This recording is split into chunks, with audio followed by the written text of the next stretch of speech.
You know exactly what you're supposed to do. You've known for weeks, maybe months. The habit you promised yourself is sitting there.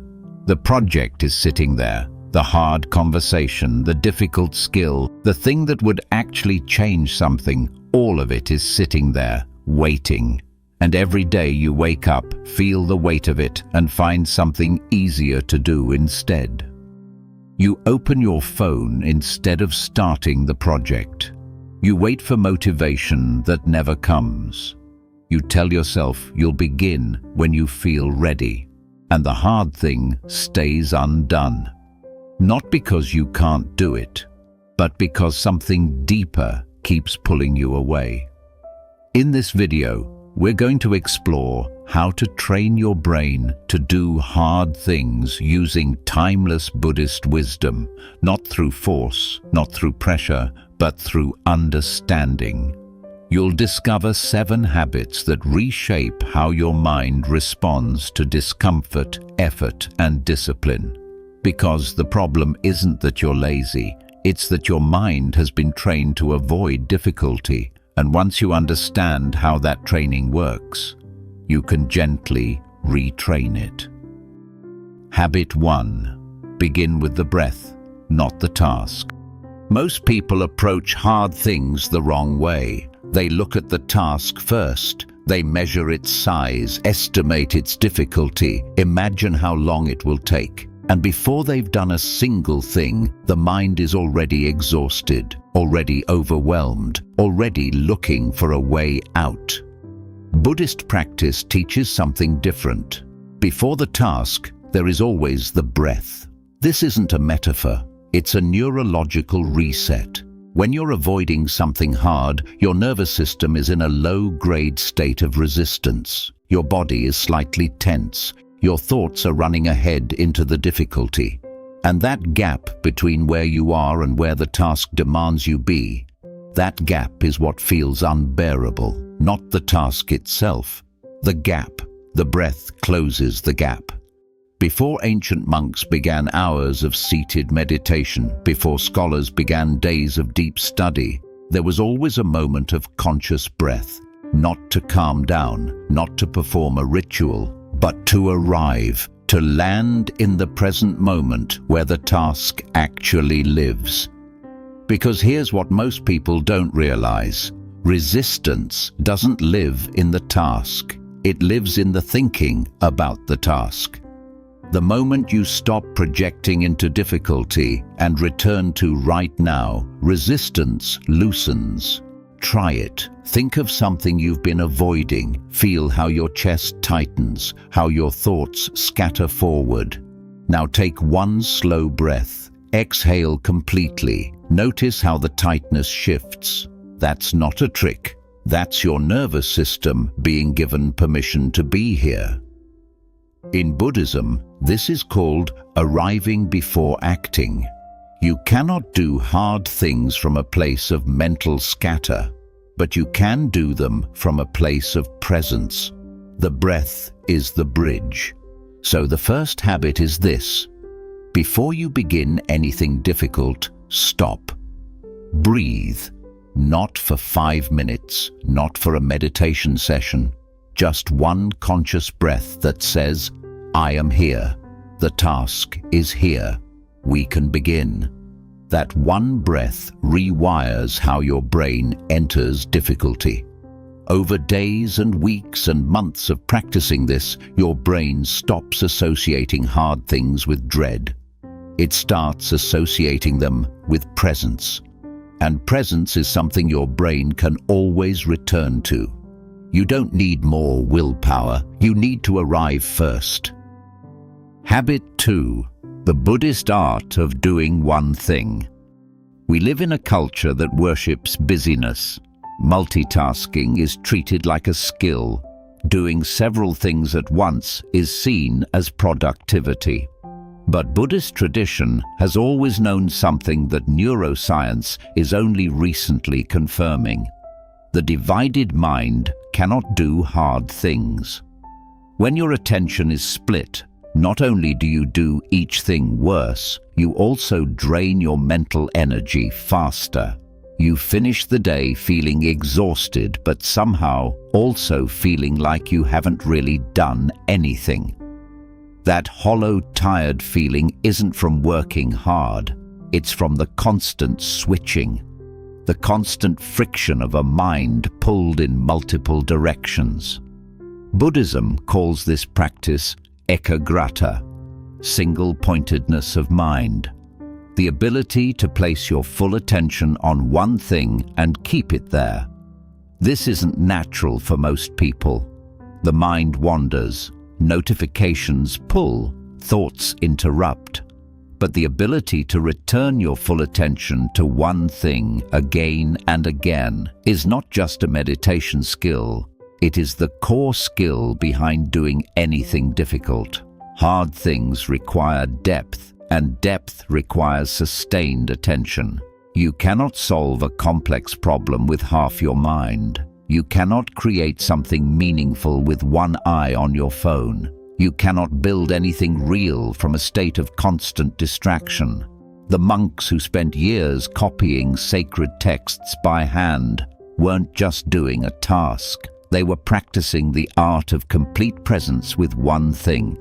Every character, every line, every page received the fullness of their attention. And through that practice, their minds became capable of extraordinary focus and endurance. You don't need to copy ancient texts, but you do need to choose one thing and give it everything. Not forever, not for hours necessarily, but for the time you are with it, let it have all of you. Here's what this looks like in practice. When you sit down to do something hard, remove every other option. Close the other tabs. Put the phone in another room. Remove the easy exits. Not as punishment, but as a gift to yourself. You're creating the conditions for your full mind to meet the task. And when your full mind meets a task, something remarkable happens. The task becomes more interesting, more alive, because you're actually in it, not hovering above it. The second habit is this: practice one thing focus. Start with just 15 minutes of complete single tasking, 15 minutes of undivided presence with one hard thing. That's enough to begin rewiring the divided mind into a focused one. Habit 3. Embrace discomfort as the teacher. Here's a truth that Buddhist philosophy has held for thousands of years, and that most modern life is designed to help you avoid. Discomfort is not the enemy. Discomfort is the door. Every hard thing lives behind a moment of discomfort. The uncomfortable first sentence, the uncomfortable first step, the uncomfortable feeling of not knowing yet, of being in the middle of something before it makes sense. Most people turn back right there, not because they can't continue, but because they've been taught that discomfort means something is wrong, that if it feels hard, they should stop. But Buddhist teaching says the opposite. Dukkha, often translated as suffering or dissatisfaction, is not a sign of failure. It's the texture of growth. It means you've reached the edge of your current capacity, and the edge is exactly where growth happens. Think about the last time you did something genuinely hard and finished it. What did that feel like? Not during. During was probably uncomfortable. But after. There was something there, a quiet satisfaction, a small expansion of what you believe you're capable of. That expansion only happened because you stayed with the discomfort long enough for it to become something else. The Buddhist approach to discomfort isn't to push through it with gritted teeth. It's to get curious about it. When you feel the resistance rising, the tightness, the urge to stop, the sudden interest in doing literally anything else, instead of running from it, you turn toward it. You ask, where exactly do I feel this? What does it actually feel like in my body? Is it truly unbearable or just unfamiliar? Almost always, the answer is unfamiliar, not unbearable, just new. This distinction is everything. Unbearable means stop. Unfamiliar means continue. And most of the time, what we call discomfort is just the feeling of the brain building new pathways. It's the feeling of becoming. The third habit is this: when discomfort arises during hard work, don't flee it immediately. Give it 10 more breaths, just 10. Breathe through it and stay. Ask where you feel it. Name it gently. Watch it shift. Because discomfort, when you stop fighting it, almost always softens. It was never a wall. It was just a wave, and waves pass. Every time you stay with discomfort for 10 more breaths, you're training your brain at a cellular level that hard things are survivable. That discomfort doesn't mean danger, that you are capable of more than the part of you that wants to escape believes. Habit 4. The Lotus Method. There is an image that appears throughout Buddhist art across centuries and across cultures. The lotus flower, rooted in mud, blooming above the water, completely unstained by the darkness it grew through. It's one of the most enduring symbols in all of Buddhist tradition, and it carries one of the most important teachings about doing hard things. The lotus doesn't fight the mud. It doesn't wish it were rooted somewhere cleaner. It doesn't wait for better conditions. It grows through exactly what it's given. And it becomes beautiful, not in spite of the mud, but because of the journey through it. The Lotus Method is a practice built around this teaching, and it works like this. When you are facing something hard, a project, a conversation, a discipline you've been avoiding, a skill you're trying to build, you begin by acknowledging the mud. The mud is the difficulty, the resistance, the frustration, the self-doubt. Instead of pretending it isn't there, or fighting it, or feeling ashamed of it, you name it clearly. This is hard. I'm struggling. This is the mud. That act of honest acknowledgement does something powerful. It stops the second layer of suffering, the suffering about the suffering, the frustration about feeling frustrated, the anxiety about feeling anxious. When you name the mud without judgment, you free up the energy that was being spent on resistance, and that energy becomes available for growth.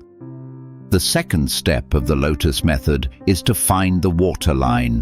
The waterline is the nearest small action that moves you slightly upward, not to the bloom, not to the finished product, just 1 inch above where you are right now. In practical terms, this is the smallest possible version of beginning. 5 minutes of work, 1 paragraph, 1 email, 1 rep, not the whole task, just the waterline. The third step is simply to move toward it, not with force, not with the pressure of how far you still have to go, but with the quiet intention of a lotus that doesn't need to see the surface to keep growing. It just grows, 1 day at a time, 1 inch at a time. What makes the Lotus Method powerful isn't its complexity, it's its honesty. It doesn't ask you to feel motivated, it doesn't require you to believe in yourself fully. It only asks you to acknowledge where you are, find the next small movement, and make it. The fourth habit is this: when something feels impossibly hard, use the Lotus Method. Name the mud, find the waterline, move 1 inch. That's all. The bloom takes care of itself. Habit 5. Train the mind with impermanence. There is a meditation practice that Buddhist monks have used for centuries that most people in the modern world would find deeply uncomfortable. They contemplate impermanence, not as a dark or morbid exercise, but as one of the most liberating truths available to the human mind. Everything changes, everything passes, including this moment of difficulty you are sitting in right now. Most people who struggle to do hard things have an unconscious belief that the discomfort will last forever, that if they begin this difficult project, they will feel this overwhelmed forever, that if they have this hard conversation, the tension will never resolve, that if they push through the resistance, there will only be more resistance waiting on the other side, and so they don't begin, because beginning feels like signing up for permanent suffering. But Buddhism teaches anicca, impermanence, as a fundamental truth of existence. Nothing is permanent, not joy, not pain, not the feeling of being stuck, not the feeling of being lost, not even the version of yourself that believes you cannot do hard things. All of it is passing.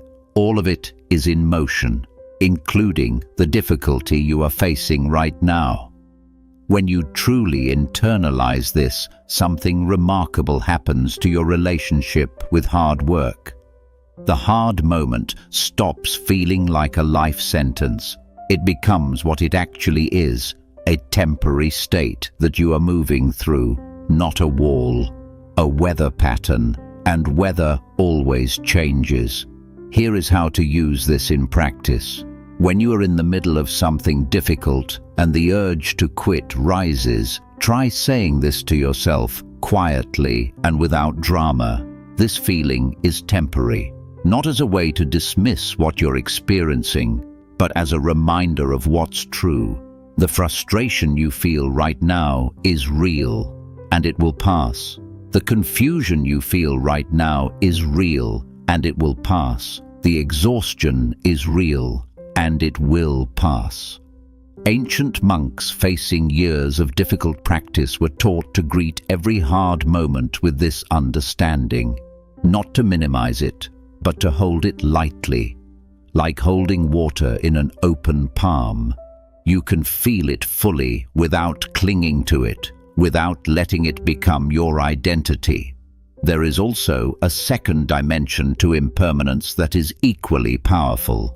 Not only does difficulty pass, but so does the version of you that struggles with it. The person you are after doing the hard thing is genuinely different from the person you are before it. Your brain is different. Your belief in yourself is different. Your capacity is different. You won't just have completed a task. You will have become someone who completes that kind of task. And that person is permanent in a different way. The fifth habit is this. When resistance peaks and quitting feels logical, invoke impermanence.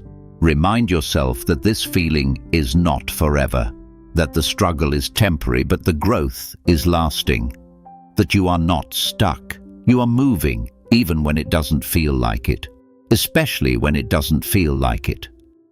Habit 6. Sangha. Why you cannot do hard things alone. There is something in Western culture that glorifies the lone achiever, the solitary genius, the person who pulled themselves up through sheer individual will with no help from anyone. It's a powerful story. It's also largely a myth, and Buddhism has known this for over 2,500 years. One of the three most sacred foundations of Buddhist practice is sangha, community, the gathering of people who are walking the same path. And it is placed alongside the Buddha himself and the Dharma, the teachings, as one of the three jewels of Buddhist life. Not as an optional add-on, not as a nice bonus, as a foundation, because the Buddha understood something about the human mind that we keep forgetting and keep relearning. We are not built for the path alone. When you are trying to do hard things in isolation, you are fighting two battles at once. The battle with the task itself, and the battle with your own doubt, your own voice, your own moments of wanting to give up. Sangha takes one of those battles off the table, not by removing doubt, but by surrounding you with people who have felt the same doubt and kept going anyway. And there is something about being in the presence of that, whether physically or digitally, or even through the words of someone who has walked the path before you, that changes what feels possible. This isn't about accountability in the rigid, transactional sense. It's something deeper. It's about the quiet encouragement of shared direction. When you know that others are walking the same difficult road, the road becomes less isolating. The hard thing becomes less personal. It stops being evidence that something is wrong with you and starts being simply what the path looks like for everyone who walks it seriously. Think about the times in your life when you did something genuinely hard and you did it alongside someone else, a training partner, a colleague working late on the same project, a friend going through the same difficult season. Do you remember how different it felt? The task didn't change, but the experience of it changed completely. That is Sangha at work. In practical terms, building your Sangha for hard things doesn't require a monastery. It requires intention. It means finding even one other person who is working towards something difficult and choosing to share that journey. It means joining a community, online or offline, of people who are practicing discipline, building skills, facing resistance with honesty. It means letting yourself be witnessed in your struggle instead of hiding it. And it means becoming Sangha for someone else. Because the moment you offer your presence to another person who is struggling with hard things, something shifts in you too. Teaching reinforces learning. Supporting others reinforces your own commitment.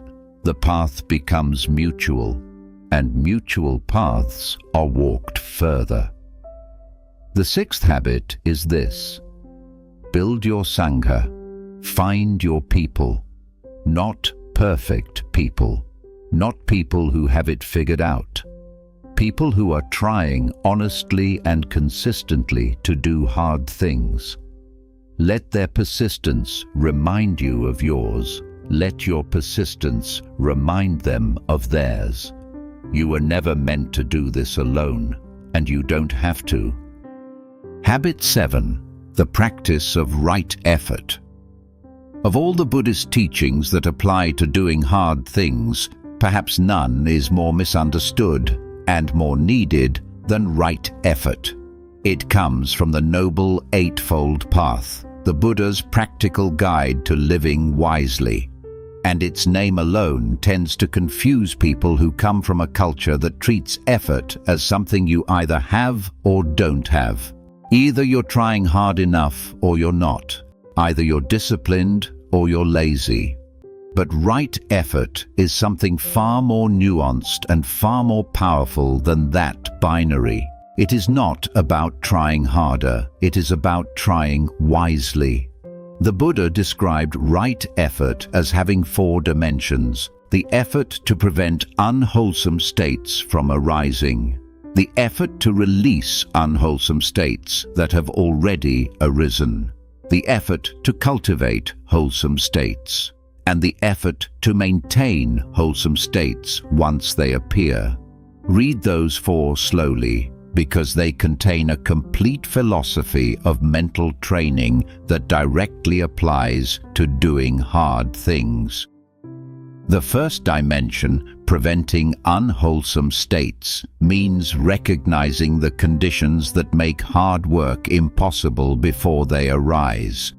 This is designing your environment before you need your willpower, putting your phone in another room before the urge to check it appears, setting a clear start time before the fog of indecision sets in, sleeping enough so that mental resistance doesn't have an empty tank to feed on. right effort begins before you sit down to work.